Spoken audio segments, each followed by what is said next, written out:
Hello and welcome to Eat Your Backyard. Check them out. These are pink flamingos, garden flamingos. I think if you live in Florida, there is some sort of obligation to have a couple of them in your yard. There are a lot of options available. This is what I chose. I actually got them at Ace Hardware in my neighborhood, and I've been very pleased with them.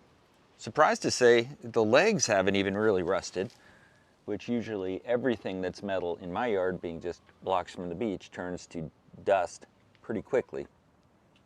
But really neat. There are smaller ones that I found on Amazon that you can get greater quantity of them. You know, they come in like 5 or 10 pack of smaller flamingos. There are even skeleton flamingos for Halloween. I'll leave links down in the description, some affiliate links if you're interested. Go check them out. Also subscribe, like, hit the comment with something to say.